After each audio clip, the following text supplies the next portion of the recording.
नमस्कार विद्यार्थी मित्रांनो, परिवर्तन सरळ सेवा या आपल्या ऑनलाईन प्लॅटफॉर्मवर मी प्रफुल्ल कुमार तुम्हा सर्वांचं मनापासून स्वागत करतो।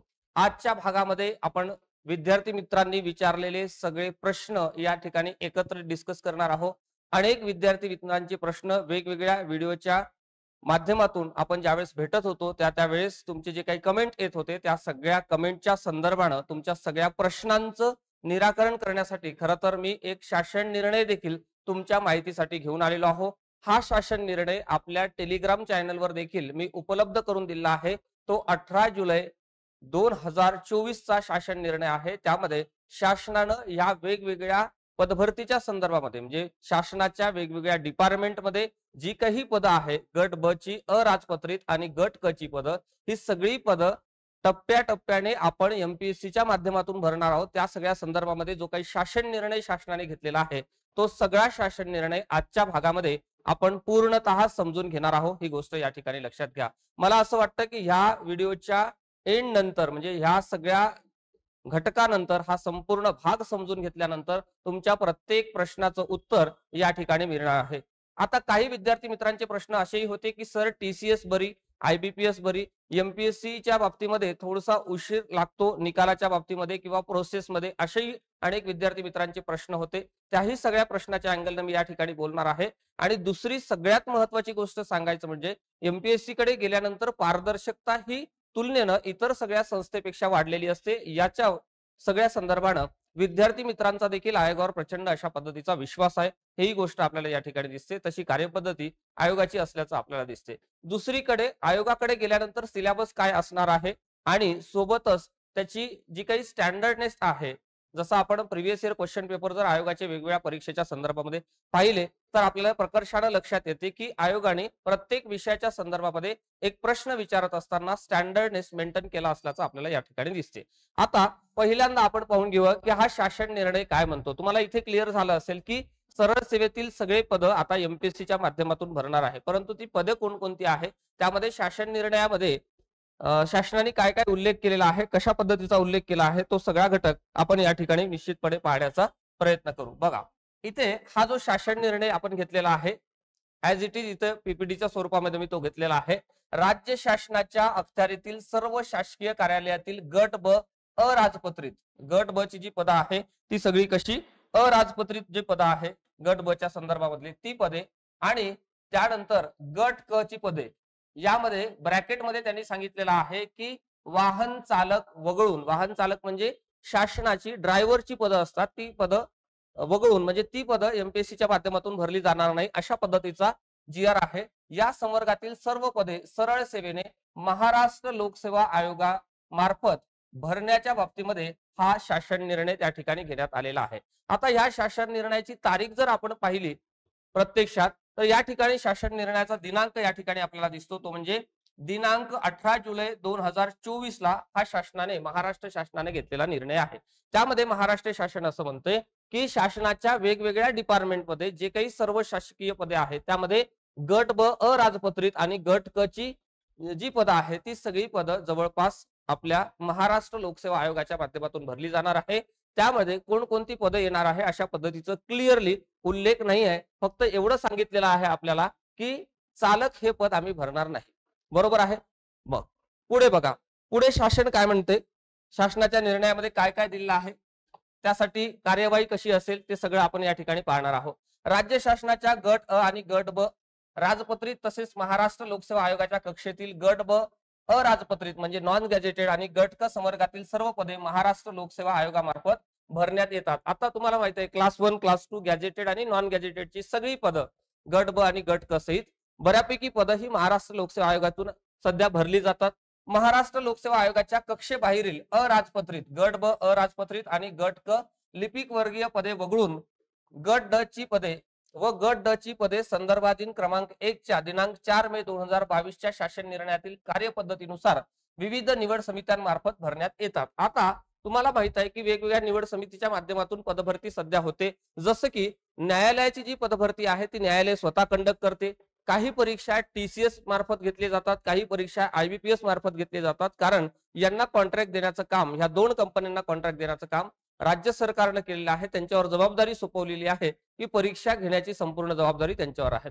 परंतु आता इथून पुढे काय होणार आहे ते आपल्याला इथे क्लिअरली दिसते. महाराष्ट्र लोकसेवा आयोगाने सन 2020 मध्ये काही अटींच्या अधीन राहून गट ब अराजपत्रित व गट क संवर्गातील पदभरती आयोगामार्फत करण्यास मान्यता दिलेली आहे. म्हणजे आयोगाने सांगितलेलं आहे की आम्ही गट ब अराजपत्रित आणि गट क नॉन गॅजेटेडची जी पदं आहेत ती सगळी पदं आम्ही भरण्यास अनुकूलता दर्शवत आहोत, अशा पद्धतीचा शासन निर्णय त्या ठिकाणी आपल्याला दिसतो. मग त्यानुसार आयोगाने आपल्याला काय सांगितलेलं आहे की आम्ही ही सगळी पदभरती घेऊ शकतो. मग त्यासाठी आयोगाने काही डिमांड केलेली आहे का ते आपण या ठिकाणी बघू. जसं की डिमांड मध्ये कर्मचारी वाढवणे, अधिकारी वाढवणे, टीम वाढवणे असे डिमांड आयोगाचे असू शकतात. त्यामध्ये बघा 2 नोव्हेंबर 2022च्या शासन निर्णयानुसार गट क मधील लिपिक वर्गीय संवर्गातील जी सर्व पदे आहेत ती महाराष्ट्र लोकसेवा आयोगामार्फत भरण्याचा निर्णय घेण्यात आलेला आहे. यामध्ये देखील न्यायालयाची पदं इथून भरली जात नाही, ही गोष्ट या ठिकाणी लक्षात घ्या. न्यायालय सेपरेट भरत असते. त्याची देखील जाहिरात, एक मोठी जाहिरात पुढच्या कालखंडामध्ये अपेक्षित आहे. ठीक आहे. त्यानंतर महाराष्ट्र लोकसेवा आयोगाच्या कक्षेबाहेरील सरळ सेवेची रिक्त पदे भरण्याकरिता घेण्यात येणाऱ्या स्पर्धा परीक्षा ऑनलाईन पद्धतीने TCS बरोबर आहे व IBPS इन्स्टिट्यूट या कंपन्यांमार्फत घेण्याचा निर्णय शासनाने 21 नोव्हेंबर 2022च्या शासन निर्णयामध्ये घेण्यात आलेला आहे. तसेच कंपनी मार्फत घेण्यात येणाऱ्या परीक्षेसाठीचे शुल्क संदर्भाधीन क्रमांक 4 च्या दिनांक 14 फेब्रुवारी 2023च्या शासन निर्णयावर निश्चित करण्यात आलेले आहे. आता महाराष्ट्र लोकसेवा आयोगाच्या कार्यकक्षेतील तसेच महाराष्ट्र लोकसेवा आयोगाच्या कार्यकक्षेबाहेरील परीक्षेची कार्यपद्धती पूर्णपणे संरचनित करण्याच्या अनुषंगाने उपाययोजना सुचवण्यासाठी सामान्य प्रशासन विभागाने, बघा अत्यंत महत्वाचं हे स्टेटमेंट आहे या GR मधलं, या शासन निर्णयामधलं, ही गोष्ट या ठिकाणी लक्षात घ्या. संदर्भाधीन क्रमांक 5 चा दिनांक 14 डिसेंबर 2023च्या शासन निर्णयानुसार, कशानुसार? शासन निर्णयानुसार तज्ञ समिती गठीत केलेली आहे आणि या तज्ञ समितीने 14 मार्च 2025 रोजी आपला अहवाल काय केलेला आहे? सादर केलेला आहे. ही गोष्ट या ठिकाणी लक्षात घ्या. आता ही जी समिती आहे या ठिकाणी एक समिती नेमण्याच्या बाबतीमध्ये देखील सरकारने काय केलेलं आहे आपल्याला सांगितलेलं आहे या शासन निर्णयानुसार. मग त्यामध्ये शासनातले वेगवेगळे जे पद आहेत ते सगळे जे पद आहे हे सगळे पद या ठिकाणी, हे सगळे पद या ठिकाणी काय होणार आहे? MPSCच्या माध्यमातून भरली जाणार आहे. त्या सगळ्या संदर्भानं इथे तुम्हाला एक गोष्ट दिसते ती म्हणजे यासाठी शासनाने एक समिती नेमलेली आहे. आता या समितीचा उल्लेख देखील याच शासन निर्णयामध्ये दिसतो. बघा ही समिती आहे ज्यामध्ये अप्पर मुख्य सचिव सेवा सामान्य प्रशासन विभाग हे अध्यक्ष असतील. त्यानंतर अप्पर मुख्य सचिव वित्त विभाग हे सदस्य असतील. त्यामध्ये सचिव सामान्य प्रशासन विभागाचे आणि सोबतच सचिव महाराष्ट्र लोकसेवा आयोग, या ठिकाणी मी याला काय करतो? बॉक्स करतो सचिवाला. हे देखील यामध्ये काय आहे? सदस्य आहे. म्हणजे MPSCचे सचिव देखील त्या या कमिटीमध्ये काय असणार आहे? सदस्य असणार आहे. त्यानंतर सहसचिव अर्थातच उपसचिव सामान्य प्रशासन विभागाचे हे देखील या कमिटीमध्ये मेंबर असतील. त्यानंतर उपसचिव दर्जाचे एक व्यक्ती असतील जे की सामान्य प्रशासन विभागाचे असतील, जे ज्यांच्याकडे कार्यासन सेवा दिलेला आहे ते या ठिकाणी सदस्य सचिव असतील. असे 1 2 3 4 5 मंडळी या ठिकाणी आपल्याला पाहायला मिळतात. हे 5 सदस्यीय या ठिकाणी काय दिसते? समिती गठीत करण्याच्या बाबतीमध्ये सरकारनं सुचवलेलं आहे या 18 जुलै 2024च्या शासन निर्णयामध्ये. तशा पद्धतीची समिती अजून गठीत झालेली नाहीये आणि गठीत झाल्यानंतर या समितीचा अहवाल आणि त्या समितीच्या अहवालानंतर मग टप्प्याटप्प्याने कुठेतरी या सगळ्या परीक्षा काय होणार आहे? MPSCच्या माध्यमातून कंडक्ट केल्या जाणार आहे. ही गोष्ट या ठिकाणी लक्षात घ्या. आता मंत्रालयीन प्रशासकीय विभागाने महाराष्ट्र लोकसेवा आयोगाच्या कक्षेत आवनाच्या पदाबाबतचा प्रस्ताव शिफारस करण्यासाठी समन्वय समितीकडे सादर करायचा आहे. समन्वय समितीने प्राप्त प्रस्तावांच्या अनुषंगाने जी पदे प्राधान्याने महाराष्ट्र लोकसेवा आयोगाकडे वर्ग करायचे आहे, म्हणजे त्यामध्ये सुद्धा प्रिफरन्स द्यायचा आहे की कोणती पदे आता लगेच आपण महाराष्ट्र लोकसेवा आयोगाकडे दिली पाहिजे आणि कोणती पदं नंतर दिले तरी चालते, ज्याला म्हणतो आपण प्राधान्यक्रम, प्रिफरन्स. या बाबतीमध्ये 6 महिन्यात शिफारस करेल अशा पद्धतीचं सांगितलेलं आहे. तदनंतर पुढील टप्प्यात कोणती पदे आयोगाकडे वर्ग करायची आहे याबाबत समिती वेळोवेळी शिफारस करेल आणि त्याचप्रमाणे समिती आयोगाचं सक्षमीकरण करण्याबाबतीत देखील शिफारस करेल. आता आयोगाचं सक्षमीकरण करणे म्हणजे काय? जर आता जेवढ्या परीक्षा महाराष्ट्र लोकसेवा आयोग घेत आहे त्याहून अधिक परीक्षा जर महाराष्ट्र लोकसेवा आयोगाला घ्यायच्या असेल तर निश्चितपणे त्या ठिकाणी मनुष्यबळ वाढवावी लागेल, बरोबर आहे. त्यांचं कार्यालय देखील वाढवावं लागेल, क्षमता वाढवावी लागेल, काम करणाऱ्या लोकांची क्षमता वाढवावी लागेल, कर्मचारी वाढवावा लागेल, अधिकारी वाढवावा लागेल. ही गोष्ट या ठिकाणी लक्षात घ्या. तसं देखील या ठिकाणी तसा उल्लेख असल्याचा आपल्याला या ठिकाणी पाहायला मिळते. आता समन्वय समितीने शिफारस केलेली जी काही पदे आहेत त्या बाबींची पूर्तता केल्यानंतर महाराष्ट्र लोकसेवा आयोगामार्फत ही पदे भरली जाणार आहे. आता आज रोजीपर्यंत ही समिती गठीत झालेली आपल्याला पाहायला मिळत नाही किंवा तशा पद्धतीची अपडेट आपल्यापर्यंत आलेली नाही. आणि ही समिती गठीत झाल्यानंतर त्या ठिकाणी ती समिती सांगणार आहे की कोणकोणती पदं आता आपण घेऊ शकणार आहोत, बरोबर आहे. त्यामध्ये महाराष्ट्र लोकसेवा आयोगाचे जे सचिव आहेत ते देखील मत मांडणार आहे आणि सामान्य प्रशासन विभाग, वित्त विभाग आणि त्याचा नंतर सरकारवर किती मोठ्या प्रमाणामध्ये बोजा पडणार आहे याचा देखील एकत्रित अशा पद्धतीचा अंदाज घेऊन ही समिती चर्चा करेल आणि सरकारला तशा पद्धतीची शिफारस करेल आणि त्यानंतर मग कुठेतरी हा निर्णय होणार आहे. ही गोष्ट या ठिकाणी लक्षात घ्या, बरोबर आहे. त्यानंतर या ठिकाणी एक गोष्ट सांगितलेली आहे ती म्हणजे सदर पदे आयोगाच्या कक्षेत आणण्यासाठी महाराष्ट्र लोकसेवा आयोग यामध्ये प्रशासकीय विनंतीप्रमाणे सामान्य प्रशासन विभागामार्फत स्वतंत्ररित्या काय करण्यात येतील तशा पद्धतीचा निर्णय घेण्यात येतील. आणि त्यानंतर त्यांनी सांगितलं की 31 डिसेंबर 2025 पर्यंत लागू असणार आहे. टीसीएस आणि आयबीपीएस चे जे काही कॉन्ट्रॅक्ट आहे 3 वर्षासाठी म्हणजे 31 डिसेंबर 2025 पर्यंतच्या ज्या काही परीक्षा आहेत त्या सगळ्या परीक्षा या टीसीएस आणि आयबीपीएस च्या माध्यमातून होणार आहे असं या ठिकाणी त्यांनी क्लिअरली सांगितलेलं आहे, बरोबर आहे.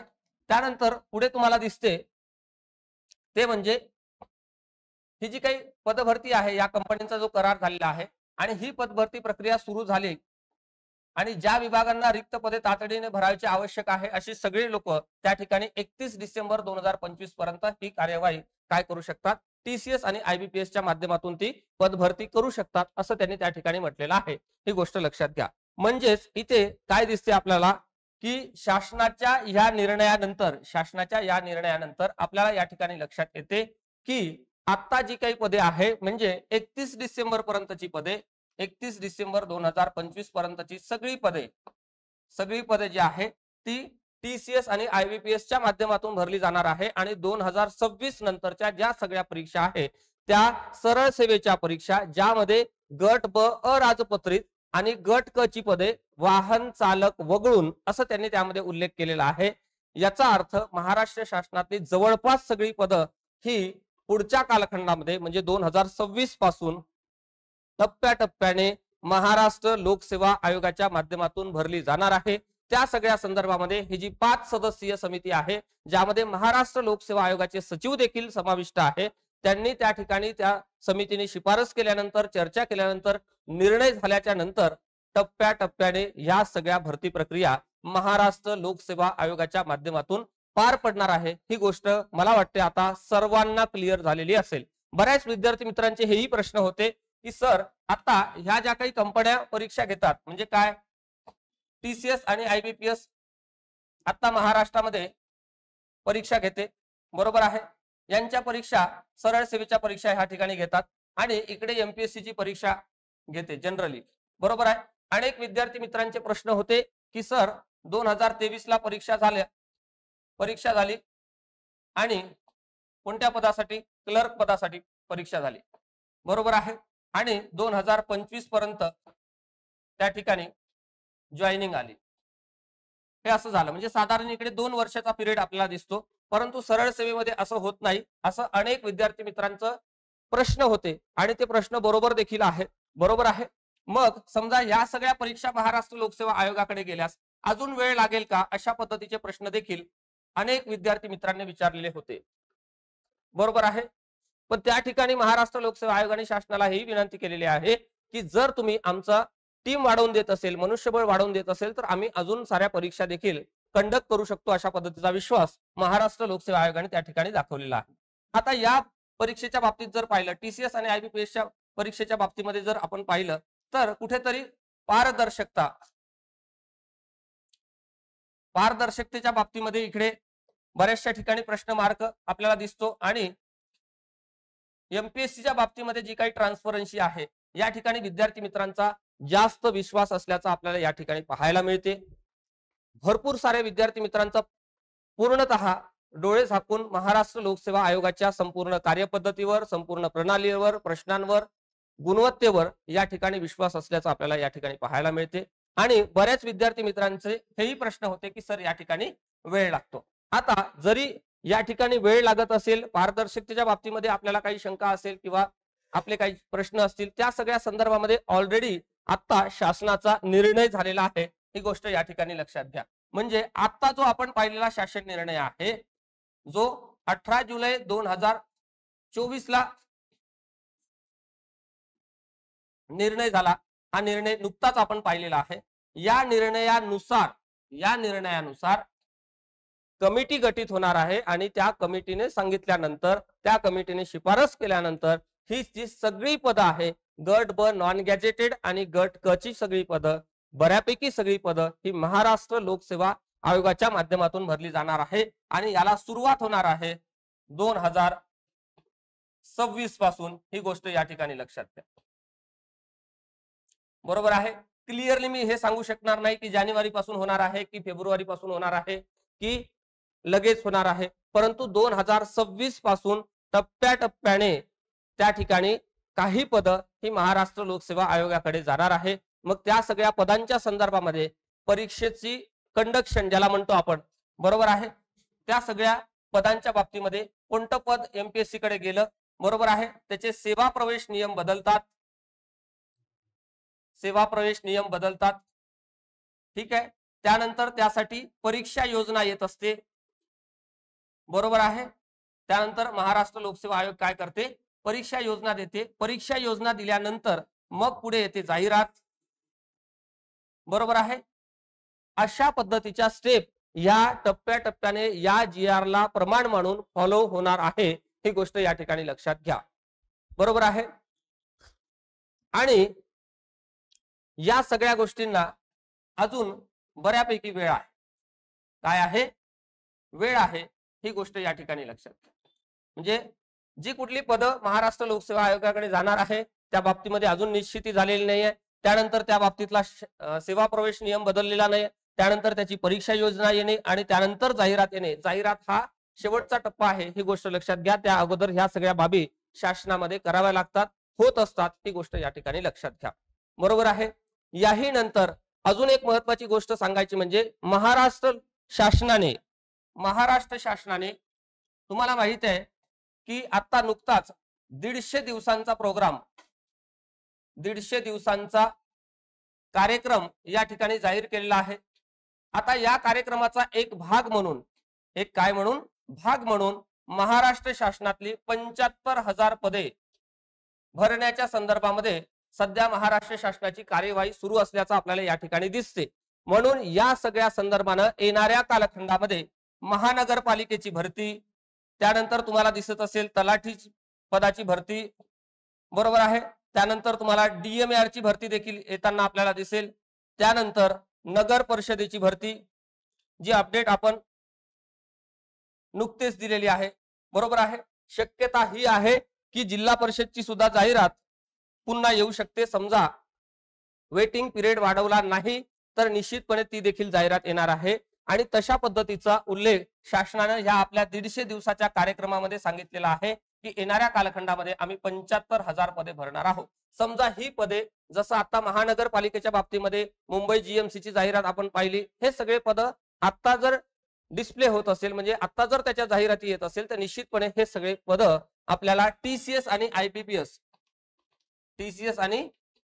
आयबीपीएस या दोन कंपन्यांच्या माध्यमातून भरली जाणार आहे, ही गोष्ट या ठिकाणी लक्षात घ्या। आणि खूप चांगल्या पद्धतीने अभ्यासाला लागा। जर येणाऱ्या 3-4 महिन्यामध्ये पोस्ट काढायचं असेल तर सरळ सेवा एक उत्तम मार्ग आहे, बरोबर आहे। अतिशय लिमिटेड अभ्यासक्रम त्यासाठी असतो, परीक्षा एकदम साधी सोपी सरळ असते, परीक्षा इतकी हार्ड नसते, बरोबर आहे। त्यामुळे येणाऱ्या कालखंडातल्या ज्यांच्या परीक्षा आहेत त्यांनी अभ्यासाला लागा आणि हे एक टेंटेटिव्ह पुढच्या 3-4 महिन्यामध्ये ह्या सगळ्या परीक्षा होणार आहे असं गृहीत धरून निश्चितपणे चांगल्या अभ्यासाचा प्लॅन करा आणि अभ्यासाला लागा। त्या सगळ्या संदर्भांमध्ये काही प्रश्न असतील तर मला कमेंटच्या माध्यमातून विचारण्याचा निश्चितपणे प्रयत्न करा। पुन्हा आपण दुसऱ्या भागामध्ये एक कंटेंटचा मॉड्यूल घेऊन भेटणार आहोत, अभ्यासक्रमाची स्ट्रॅटेजी घेऊन भेटणार आहोत आणि वेगवेगळ्या विषयाच्या संदर्भामध्ये आपण काय केलं पाहिजे, बरोबर आहे. टीसीएसच्या प्रश्नांचा दर्जा कसा असतो, त्याचे काही पीवायक्यू सुद्धा आपण अभ्यासणार आहोत स्टेप बाय स्टेप. ही गोष्ट या ठिकाणी लक्षात घ्या, बरोबर आहे. आजच्या भागामध्ये आपण इथेच थांबण्याचा प्रयत्न करू. लगेच भेटू नव्या भागामध्ये नवीन घटक घेऊन. तोपर्यंत धन्यवाद.